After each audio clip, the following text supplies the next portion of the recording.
Gotham City Year 1 Issue 3, Tom King writing with Phil Hester on the art, and the investigation by Slam Bradley truly begins, one would say. We get kind of a flashback to when he lost control as a cop, which ultimately led to him... This scene reminded me of LA Confidential. When Bud goes in, what's it called? It's not the Christmas Massacre, but where they beat all of the inmates, the Christmas riot. Reminded me of this a lot. So, really well drawn. Yeah, it's all bathed in red, so you get that it's like a different time period, and it just feels like, you know, they're beating up this criminal for intel, and Slam kind of loses it and starts beating the absolute piss out of him. Yeah, well, it's not just that, is that they do this thing where the lead detective has this guy, and he has a gun, and he tells him that this gun's a lie detector, and that it'll only go off if it thinks you're lying. Yeah. And he puts his hand on the table and then shoots it and goes, oh, well, it wasn't supposed to be loaded. And it's like this is where Sam has realized how broken the city is. Yeah, right? At least the police department. This is where he snaps, and I should have made this clear. He attacks the detective, not the criminal. Yeah. And the other cops have to pull him off him. So it's you know, it's a really bold start to the issue, and then you get the idea that Slam is expecting, you know, to have more trouble in the morning, but instead of being arrested again, like he's expecting to, in walks Mrs. Wayne, and is like, I want to hire you. I want you to find my daughter. My husband believes she's alive still. I no longer do. I think after the events of the previous night, which was the money exchange, but then the baby wasn't where they said she was, I think she's already dead. The line she uses is, "A mother knows." She can already feel it, that things have changed. And Slam is paid a lot of money, although he says that he would have done it for free in his narration. I say narration. He's talking to Batman, but you know. Yeah, he's talking to Batman, but this is this would have been the narration, and let's say this is a movie, right? It had been the voiceover.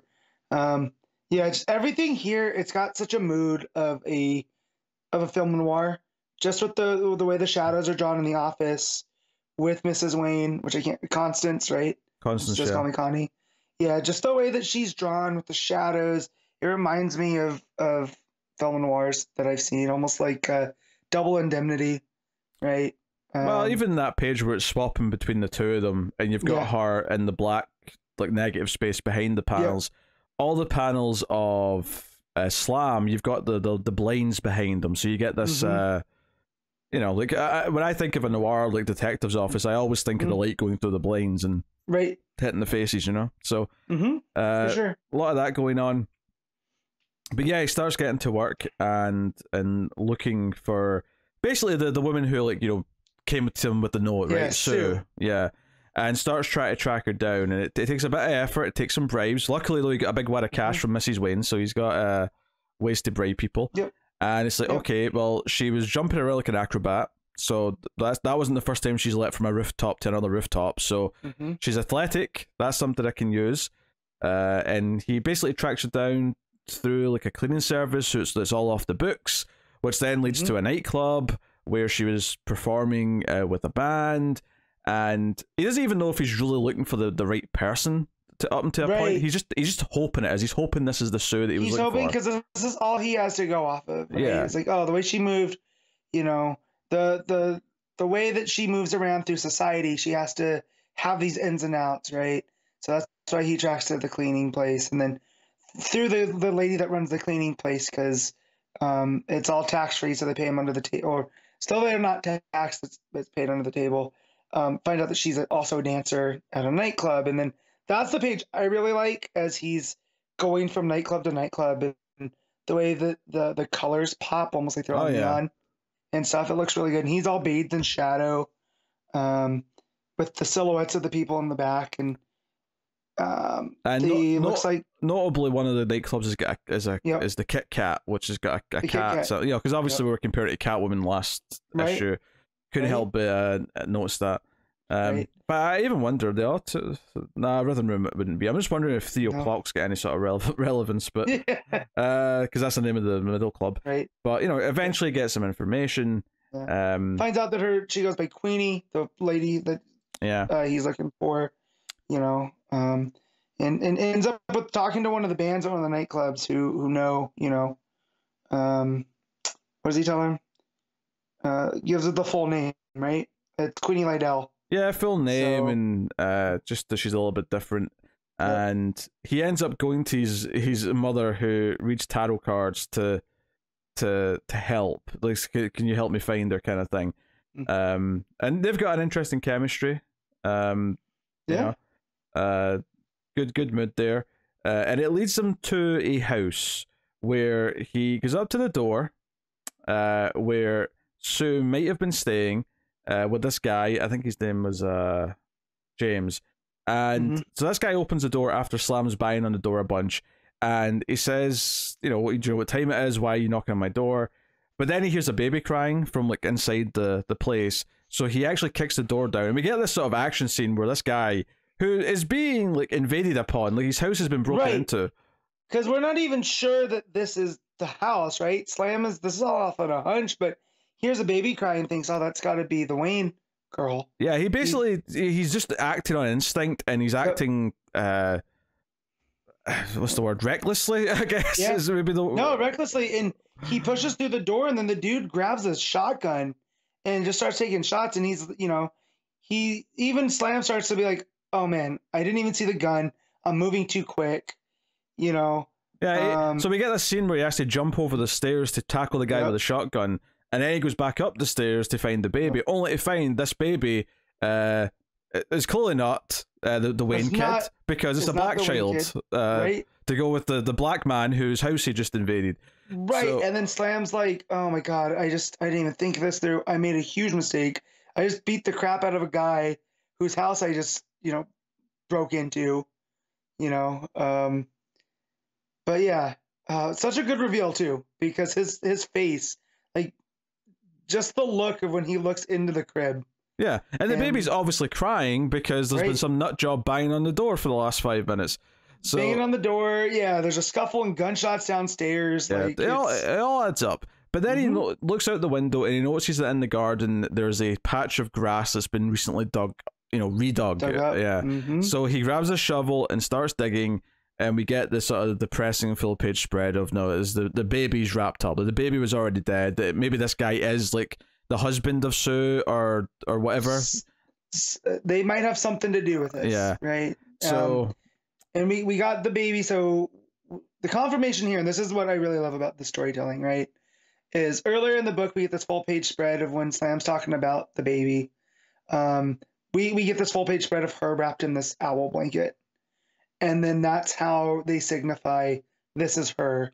Yeah, because like, it's not going to draw just a dead baby lying there. Like, at least probably not. I'm not saying you couldn't, but it's definitely more tasteful to sort of, here's a blanket that you'll recognize, and maybe there'll be a swerve here later, but I think we do have to, at least float the idea that a nubble on the blanket is significant, because Court of Owls are a thing, and are supposed to have been a thing in Gotham long before, for a long time, Batman was a thing. And it seems like Mr. Wayne, I forget his name, basically Bruce's grandpa, maybe doesn't have the right business dealings going on, and so there might be a reason that they would target him in this way, and that Constance doesn't seem like she came from the same place as her husband, right? She seems a lot more street savvy with the way that she's, talked to Slam over the course of these 3 issues. And, as he's looking down into this hole at the blanket. Yeah, and the pouring rain, might add, just for the atmosphere. In the pouring rain, right, where it says, a mother knows, right? Yeah, well, I mean, I love this ending, because so he's looking down at the dead baby in the pouring rain. Assuming there's not a swerve and it's something else in the backlit, but I'm assuming it's the baby. Right, so the rain's pouring down, he looks down, and we cut back to like the flashback at the start of the issue, which was, in the bathed in red, and it's the other cops, try to pull him away from the cop who was roughing the guy up, and he's like standing his ground and starting to fight. And his narration talking to Batman through all this last page is basically along the lines of, like, you might understand this. In fact, you're maybe the only person who could understand this. Is that, you know, Gotham was this, like, you know, cancer. It was very corrupt, and people didn't notice it. It didn't seem corrupt, but it was if you were on the inside and you knew. And I just never cared. I was numb to it. And then one day, I don't know what it did it, but I just started to care. You know, all of a sudden I cared. And I love that mirroring him looking down at the dead baby, because it's this idea that he's been kind of like, without, I wouldn't say that he's not admitted it, because he even said earlier on this issue that he'd have done it for free, but I would say that he's drawn to it. He wants to try and help. He cares about the fact that this kid's been kidnapped. But the idea that this boiling point of him finding the body and, like, okay, now this is like try to catch the murderer. This is not about saving a baby anymore. It's catching the killer responsible. It's got his sense of justice restored. Yeah. So I feel he was kind of numb like he was before, where he was just taking these jobs, doing what he needs to do, roughing up whoever he needed to. Yeah, I guess what I'm getting at is this has reignited his fire. Like, this is he's got a purpose to fight for now. I love one of the cops asked him back in the flashback, "Are you out of your mind?" And he just, as we're looking at him, they have all their nightsticks and stuff out, and he's up against the wall, and he just says yes. And then we get him throwing a punch and it says slam, which I love that that's what they're using the effect, right, for Slam Bradley. Yeah. God, it's just it's a great little, you know, page. But and then at the bottom where he gets back to him that, you know, he doesn't want to pay that price anymore. I found myself plenty bothered. And that, the fire is reignited. This fire rises. Yeah, so this is so good. This is, anyone that's been dubious of Tom King, I had this discussion, I think, last week about Human Target, that some of our friends online were kind of like, oh, yeah, you know, I've been kind of put off by Tom King because I was running on Batman, you know, and I was like, yeah, but, like, as of right now, Rorschach and Human Target are two of my favorite things that he's done. Supergirl was great. This is shaping up right now. We're halfway through, right? This is only 6. That's only 6 issues, yeah. Yeah. Halfway through. This is like exactly what I wanted it to be. It's this gritty noir about, you know, mid-century Gotham. And just like King's just working on, he's firing on all cylinders right now with the stuff. And hopefully Danger Street keeps that momentum going, because it says a lot that you listed some books here that even mentioned Mr. Miracle or Strange Adventures. No, I'm just going off of his most recent stuff because, you know, because I had found the cover to this that was done by Smallwood. And I shared that because I was like, this is a beautiful painting, you know? And that's where people are like, oh, how's this? And I, you know, started talking about Target. And if you like this, go check out Smallwood's work there. And it, you know, there's this barrier, it seems, with Tom King that I'm glad that we don't fall into, because we'd be missing out on some really good stuff right now. Oh, some of the best books we talk about are from Tom. Yeah. You know, and this ending as well, the other thing that I really like about it is, so, like, it's 6 horizontal thin panels, right, going down the page. And the top one is him in the rain, and then the 4 in the middle are the flashbacks, and it's, you know, it's him in the full red with the white background. All the bad guys are all sort of in silhouette black with highlights of red. This idea that he was back against the wall, he was like, you know what, I do give a shit, and I'm not going to be threatened or stopped by an army of you assholes. Like, nothing's going to stop me because now I care. I love this idea that, like, that's literally this moment for him, because that bottom panel where he's just sort of like yelling in the rain, it's like, okay, it doesn't matter what this city puts up against me now. I'm fixing this. I'm solving this, and I'm catching whoever's responsible for this. Yeah, he's in the same spot with his back against the wall. And the sad truth is, this is what happened last time. Like, on some level, we kind of, I guess we kind of expected this, because we never heard of this, you know, this kid, this Wayne, you know, like, she's like, because this is Bruce's grandfather, meaning that this should be Thomas's sister. Yeah. Right. And I don't think we've ever heard of her, so it almost feels like she has to die just for it to fit into, like, you know, not necessarily modern day continuity, like in DC Comics, but just for, in general Batman continuity, you know? Right. So, or at least just not be around, right? Like, you know, so, but yeah, no, it's so good. And Phil Hester's kind of the perfect artist for this, because it gets that mid-century vibe. Like, you know, Slam Bradley has a very square jaw, and it fits into that. It's almost like, it reminds me of the Incredibles art style a lot. Okay. You know, and just the way that Constance Wayne is drawn too. She's very much a woman of upper class, but there's an edge to her, like the way that she wears her sunglasses inside and whatever, you know. And then just like you said, the compositions on the pages throughout this are really, really good. That fight scene with the guy with the gun in the house, handled really, really well. Yeah. Because that can, you feel the chaos, but you also can, you know, you don't get lost in it. So yeah, honestly, all the stuff in the office when Mrs. Wayne comes to talk to him, and you know, it's all the moody lighting and the kind of just the atmosphere, him in the rain at the end, and just how sort of defeated and like he did all this searching all issue, grasping at straws, only to get the worst possible outcome. You know, where he did find who he was looking for ultimately, but it's too late, and they themselves are either more directly involved than she was letting on before, or just straight up this is like her and her husband who did all this, and it was all just to get money, and it, you know, right. Or maybe it's more than that. Maybe there is court of owls involvement. I don't know. I definitely feel there's something at play that isn't like it's. I don't think the call is coming from inside the house, right? Because I think if Constance was in on it, she wouldn't have gone to Slam on her own. And I feel like Grandpa Wayne is in over his head on something. That's what has led to this. I honestly, between the two of them, I think Mr. Wayne is more likely to be somehow involved than her. Yeah, because he's the one who wants to wait. He's the one who wants to do whatever they're saying. Right. Not actually think he is, but if I'm having to pick one between the two that I think is more likely to be involved, it's him. Yeah. So whatever he did, I think, has led to his daughter being kidnapped and murdered. Right. There's some business dealing. Let's take the court out. Like I wanted to be the court because I'm on that conspiracy theory, whatever. But let's just say in the grand scheme of things, and she knows this, but as a woman in the mid-century, right? This is 50s, 60s. She can't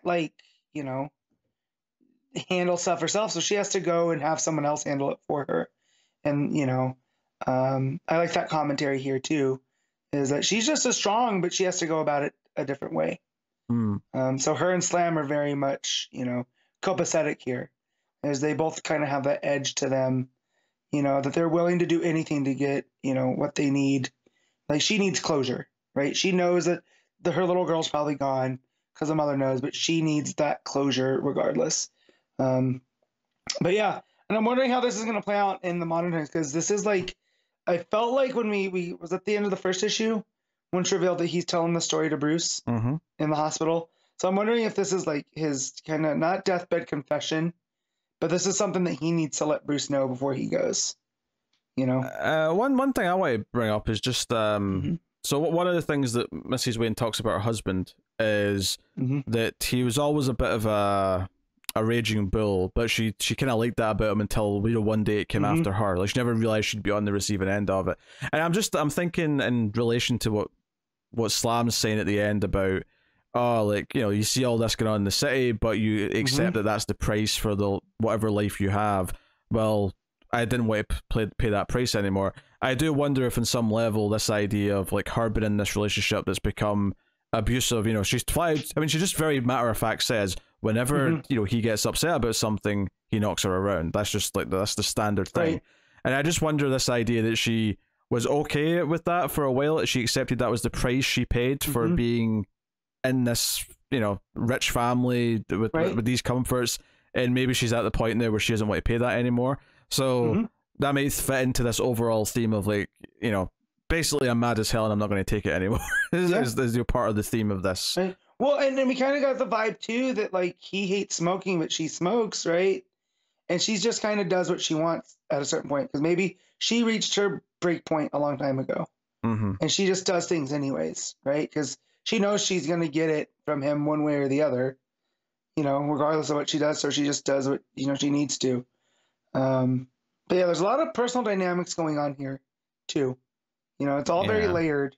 So, again, some of the best work Tom King is doing right now is these, miniseries. The only work he's doing right now. Well, I know that, but like, what I mean is like, it takes a different kind of writing, and I know because I've had this conversation with the guy that works in my shop that, of course, these are better because they're shorter and they have a beginning and an end, and You know, you don't have to write for the long haul. But at the same time, other writers have had, you know, long runs that we look back at favorably. I just think his writing style here, you know, this feels very similar to Human Target and to Rorschach in the kind of stories that they're telling about, you know, humanity on a bigger level, right? So, yeah, they all feel like not sequels, but pieces of the same kind of story, like a tapestry almost. And it's, again, some of my favorite books right now are Tom King books, which is weird. All right, what are you giving Gotham City Year 1, Issue 3? I'm giving this a 9. This is a really good issue. Yeah, I have to agree with the 9. Fundamentally, there's just too many good storytelling beats in it, and too many good moments, particularly the start and the end are just off the charts and stuff. So, very, very good.